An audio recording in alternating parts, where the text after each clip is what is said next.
Hey guys, welcome back. As you know, we're on safari in Africa, and in our last episode, we explored the Serengeti National Park. From heart-racing cheetah hunts to mischievous hyenas, and even the mighty king of the jungle. It had everything. If you haven't seen it yet, check out the links below. But today we're venturing into another natural wonder, the Ngorongoro Crater. After leaving the Serengeti, we arrived at our accommodation overlooking the breathtaking Lake Eyasi, right on the edge of the Ngorongoro Conservation Area. It was a couple hours of drive back from the Serengeti, winding through lush mountains, positioning us perfectly for easy access to the Ngorongoro Crater the next morning.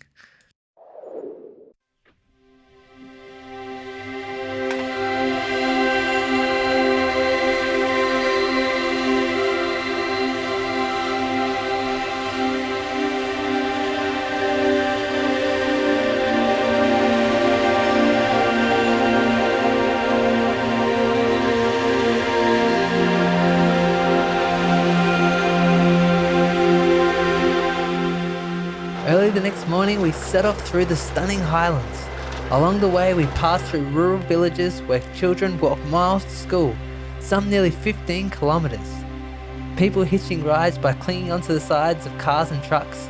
It was a humbling sight and a reminder of how tough life can be out here. After about an hour, we reached the park gates, and our guide handled the paperwork, and just like that, we're on our way to the conservation area. As we drove through the lush highlands, we spotted a beautiful pair of waterbucks grazing in the morning. And then came the moment we were waiting for, our first glimpse of the Ngorongoro Crater. But before heading down, we had something special planned, a crater rim walk with an expert ranger. Our guide for the morning, Elias, was an experienced park ranger with over a decade in the field. Standing over 200 centimeters tall and armed with a semi-automatic rifle, he was imposing yet a friendly presence. As we hiked, we crossed paths with the local Maasai herders, leading their cattle down to the river for a drink. And despite walking the same trail, their animals never mixed up with each other. I guess they know who their friends are. Oh wow. And you hear the echoing of the cowbells? Maasai termed the word ngoro, ngoro to describe the sound, and hence where the name of the crater came from. And at times we had to step aside and wait for the herds to pass by, but they were so well mannered that they didn't once bump into us. Could be something to do with the big sticks that the Maasai carry.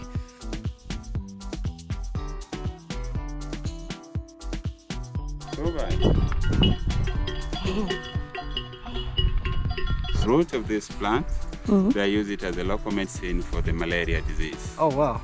So they take it, the root, then they're boiled. After boil, then they drink as a juice. It helps them to the digestion. So it has a lot of uses, this plant. Oh. Yeah. So it is a multiple uses plant. Elias shared his incredible knowledge of the region's flora and fauna, and also took us to some of the most amazing viewpoints of the crater. It was formed when a massive volcano collapsed onto itself 2 to 3 million years ago, and scientists estimate that the original volcano may have been as tall as Mount Kilimanjaro. Further along the trail, we spotted a small group of giraffes. Oh, 3, 4. 5. Male and female. To the top of the head of the male, the hairs to the hocks. And for the female, they don't have. And for the color, for the male, it is. Early the next morning, it was time for the main event, descending into the Ngorongoro Crater. This natural wonder is 610 meters deep and spans 260 square kilometers. As we made our way down the steep crater walls, we hit our first roadblock, a massive herd of buffalo blocking our path. But our patience paid off, and soon after we encountered the final member of our Big Five, the black rhino. With only 17 left in Ngorongoro, black rhinos are critically endangered and still face the threat of poaching. But we were lucky enough to witness a mother and her calf grazing in the early morning. These incredible creatures may look peaceful, but they're highly aggressive and will charge at anything. Later in the day, they usually head down to the lake and roll in the mud to cool off. As we ventured deeper into the crater, we arrived at the Lorai forest, where we had another rare sighting, a serval cat. This time its darker coat made it even more striking as it prowled through the grass, searching for its next meal. The crater is also home to stunning bird life. We spotted spoonbills, pelicans, ibises, and our personal favourite, the grey-crowned cranes. And of course, no visit here would be complete without flamingos. But we'll roll you some of those clips of these beauties so you can enjoy too.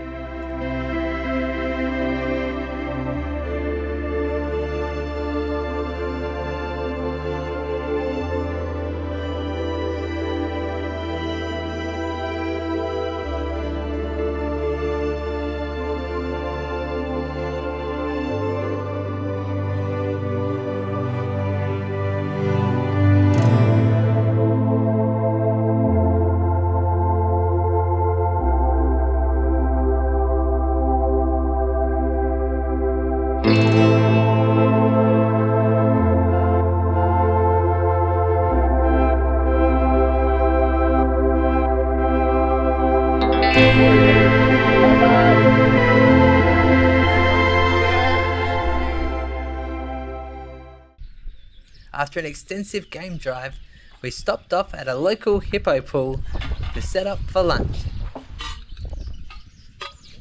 Little did we know we weren't going to be alone for lunch. There were a few uninvited guests. Huge marabou storks and a flock of guinea fowls were flocking nearby and eyeing off our food. These scavengers know exactly where to find an easy meal. Keep them wild and don't share your food, guys. They can find their own.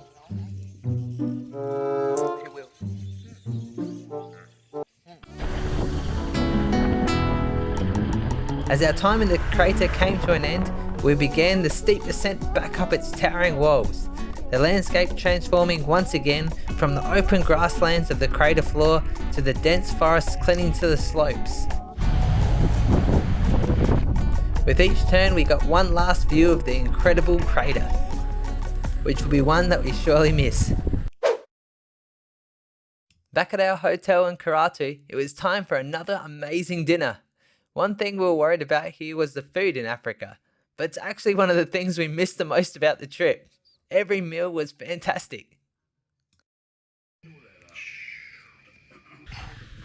The next day the plan was to visit Mto Wa Mbu Village, which means the river of mosquitoes in Swahili, for a cultural visit and experience of local life.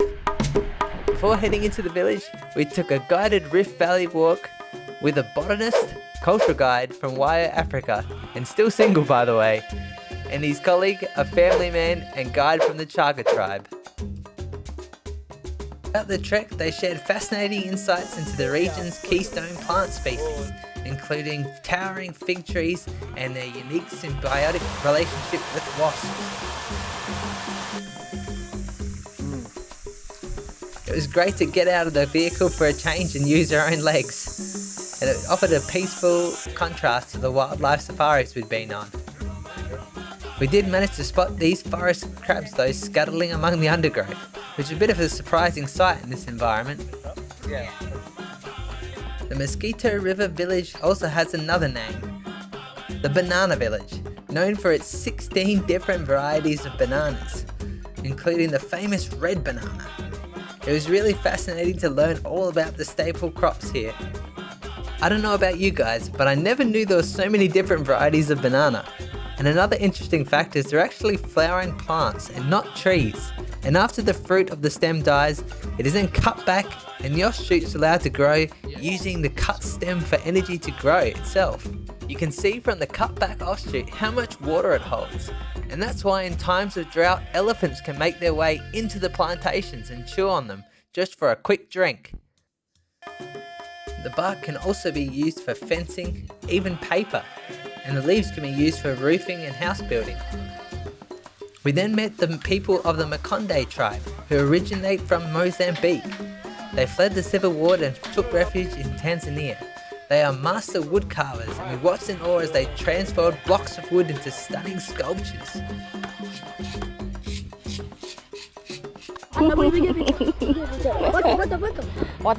What's that? Oh, you want to take a photo?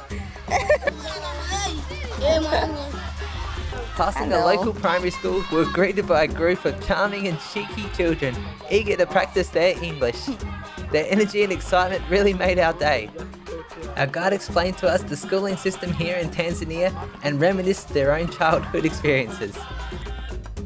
At the bustling local market, our guide explained some of the different items for sale, including the different cooking apparatus and of course, the banana rings that help balance those heavy loads on their heads. Banana ring. On the head. Yeah, banana Oh. ring. Yeah. So sometimes use it as a table mat back home. Yeah. Packages. Yeah. So they put it on their heads like this. Yeah. Oh. So, how to get mama? Village is stealing for the bananas. Yeah. So you just hold like this Yeah. without putting stones. This is how they keep those pesky monkeys away from the bananas. So that it's not good taking it. Interestingly, the meat pricing is a government controlled in Tanzania, so shopping was more by personal connection than price. Overall, the tour of the village was an amazing experience, immersing ourselves in the culture of the region.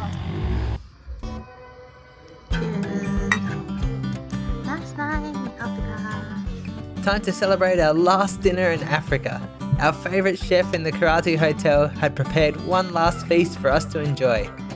We definitely didn't skip any of the dishes in this multi-course meal.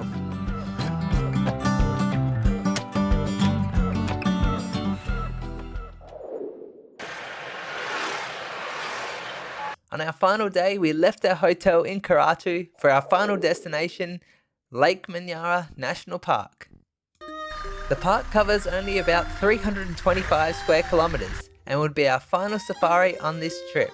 This park was a lot different than the open savannas of the Serengeti. It's heavily forested and was teeming with baboons. Baboons live in large complex social groups of up to 150 and consist of a few dominant males, multiple females and their young. Each individual has a distinct social rank and it was fascinating to observe their interactions, some asserting dominance over others while other lower ranking ones seeking protection of others.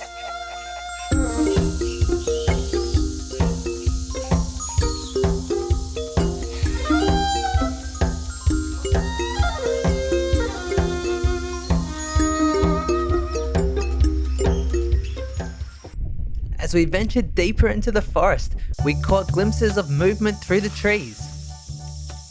This time it was the Manyara monkey, a recently identified subspecies. Unlike the bold and social baboons, these monkeys were much more elusive, staying hidden in the dense foliage.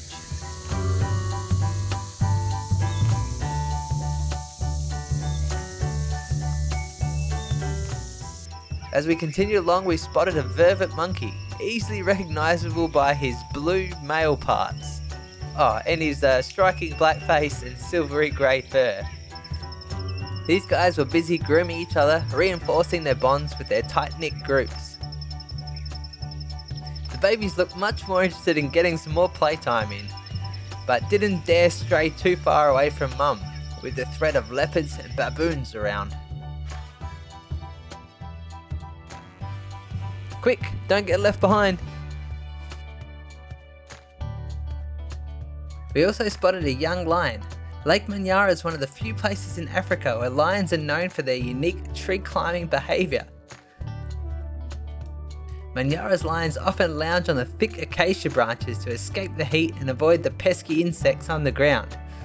Their behaviour also gives them a strategic vantage point to spot prey in the dense woodlands. Well, this guy was quite happy on the ground and seemed most comfortable to get a good nap. I guess it'll be up to mum and dad to bring home the food tonight.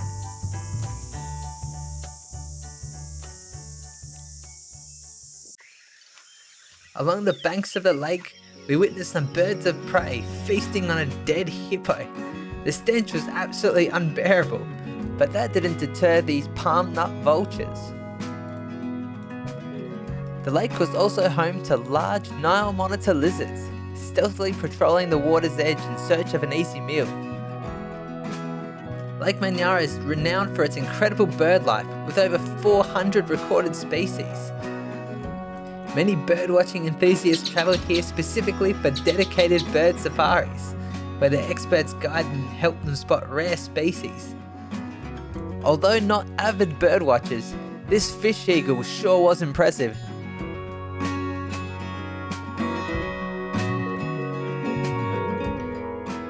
A rare and unexpected sight marked the end of our journey. A juvenile bushbuck and a mongoose playfully chased a small monkey across the road. It was an unusual duo, but an entertaining moment to witness. Mum can't have been too far away, but in the thick undergrowth, they all soon disappeared. Keep follow him.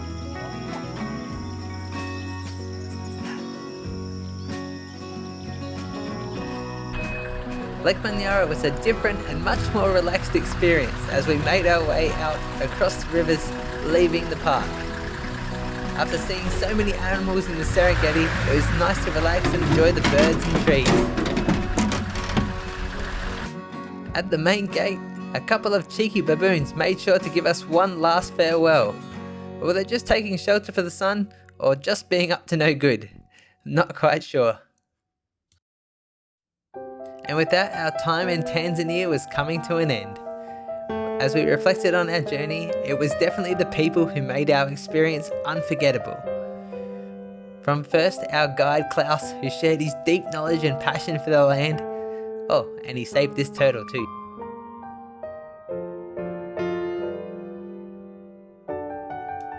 What an absolute legend. To all the staff and locals we met along the way, the conversations have left a lasting mark on us both.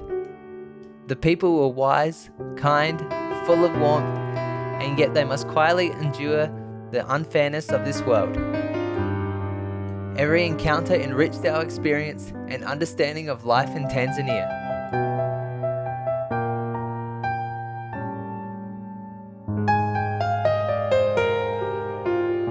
And it is not to mention those breathtaking landscapes were beyond words. The towering walls of the Ngorongoro and the endless golden plains of the Serengeti. And of course the wildlife, the reason we came here. It was more spectacular than we could ever imagine.